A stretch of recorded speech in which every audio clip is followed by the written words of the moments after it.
where everybody knows your name. My Cheers dilemma. To most of us, he was simply Norm, the man with the best one-word entrance in the history of television. Norm, the crowd of cheers would shout, and Norm would fire off a one-liner so dry and perfect it still echoes in my mind. Now here's a personal twist. Norm's full name on the show, Norm Peterson. That's my last name too, but I don't think we're related. But I've always felt a little extra connection because of it. George Wendt's passing hit me harder than I expected. It wasn't just losing a beloved actor. It was losing a small piece of a show that has brought me endless joy, comfort, and belly laughs for decades. Cheers is without question my favorite TV show of all time.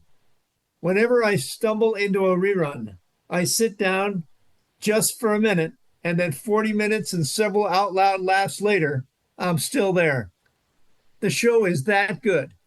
The writing is sharp. The timing is impeccable. The characters are unforgettable.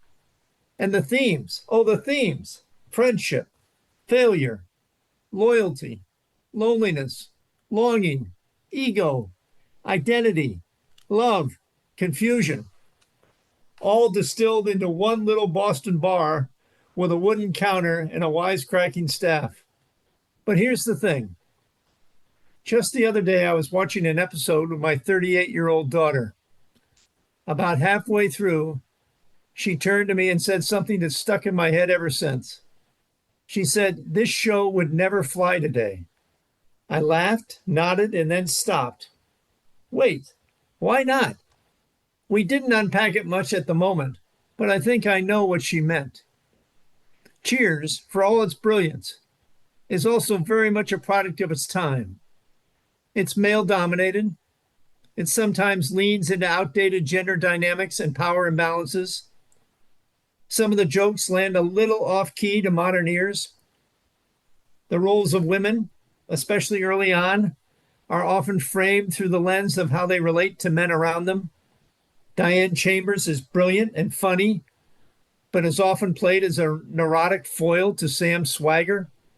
Carla is fierce, but her abrasiveness is mined for laughs. Even Rebecca Howe, who arrives later, struggles to be taken seriously, both by the characters and the narrative. And yet, I love the show, still, deeply. And here lies my dilemma. How do I hold on to that love while also acknowledging its flaws? Maybe this is part of getting older, learning to sit with complexity.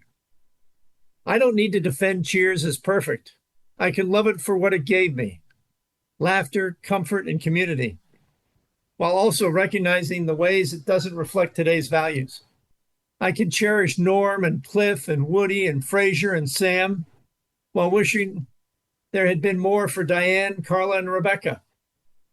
I can appreciate how far we'd come and still long for a time when sitcoms weren't afraid of silence, when punchlines weren't pumped with irony, and when a group of oddballs in a bar could make you feel, if only for 22 minutes, that you belonged. So yes, my daughter's right. Cheers might not fly today. But that's not a condemnation. It's a measure of how culture evolves. And it's a reminder, to me at least, to keep watching, keep laughing, and keep learning. Rest in peace, George Wendt. You gave us Norm, the most lovable barstool philosopher of them all.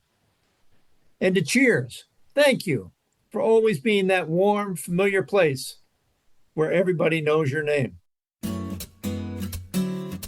Be sure to subscribe to Meandering Musings wherever you get your favorite podcasts.